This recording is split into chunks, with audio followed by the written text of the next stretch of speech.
তাকে আজকে শিক্ষার্থীরা যে কোরআনে কারীমের তেলাওয়াত শুনিয়েছেন তার পক্ষে গিয়ে আপনারা দেখেছেন।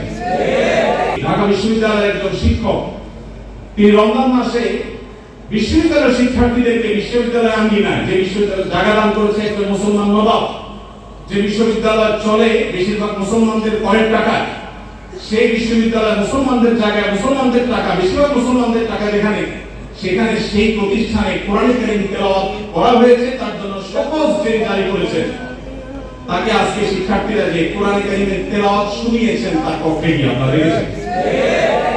অবাক করার বিষয় কি জানেন, এদেশের এক শ্রেণীর মিডিয়া এটাকে নিয়ে সমালোচনা করে বলছে যে জোর করে কোরআন শোনানো তো ঠিক না। নীতিবাক্য শুনেছেন, জোর করে কোরআন শোনানো ঠিক না, মনে হয় যে জোর করে আয়না করে নিছে। যারা জোর করে আয়না করে আমার বিরুদ্ধে কোনদিন একটা শব্দ বলতে পারে না, তারা এখন আল্লাহ কালাম শোনাইছে একজন মুসলমান দাবিদার মানুষকে, কোন হিন্দুকেও শোনায় নাই, সেটার বিরুদ্ধে তারা প্রতিবাদ করতেছে জোর করে কোরআন তেলাওয়াত শোনা শিখছে। জোর করে কোরআন তেলাওয়াত বন্ধ করা ঠিক আছে? রমজানে যখন কোরআন তেলাওয়াত করতে দেওয়া হয় নাই, সেখানে সকল জারি করা হয়েছে, সেটা ঠিক ছিল?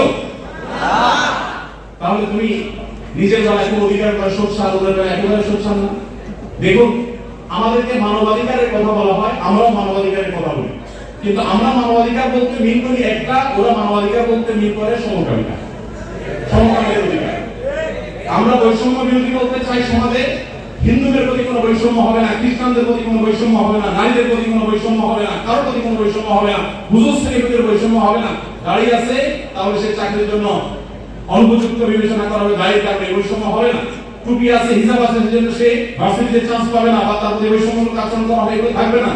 এদেশে মানুষ এই বৈষম্য দূর করতে চায়, আর ওরা আছে এদেশে সমকামীদের অধিকার প্রতিষ্ঠা করে তথাকথিত বৈষম্য দূর করার জন্য।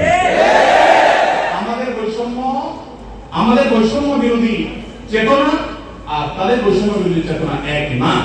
আমাদের বলতে এখানে আমি হুজুর শ্রেণীর কথা বলছি না, এদেশের সব স্তরের মানুষ যদি গণভোট নেওয়া হয়, সমকামিতাকে এদেশের অধিকার হিসেবে এই বিকৃত যৌনতা চর্চা করে আমেরিকাতে পৃথিবীর উন্নত দেশগুলোতে যে পরিমাণ ধ্বংস ডেকে এনেছে, সেখানকার রাস্তা রাস্তা অভিভাবকরা নেমেছে প্রতিবাদ করবার জন্য। আপনার একটা ভিডিও, ভাইরাল একটা ভিডিও দেখেছেন, কোন একটা গণমাধ্যমে, কোন একটা টক শো বা টেলিভিশন কোন একটা প্রোগ্রামে বাবার সামনে তার ট্রান্সজেন্ডার একটা মেয়ে আসছে, দেখে ছেলে ছিল সে, সম্ভবত মেয়ে হয়ে গেছে, সেই চিত্র দেখে বাবা যে হাওয়া করে কেঁদেছেন, ওরা পৃথিবীর মানুষের বিবেকে আঘাত করেছে।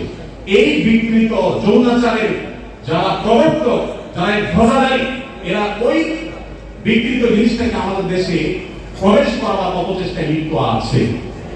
এরা জানে না যে এই স্বপ্নটা এই দেশের মানুষ আসলে কখনো বাস্তবায়ন হতে।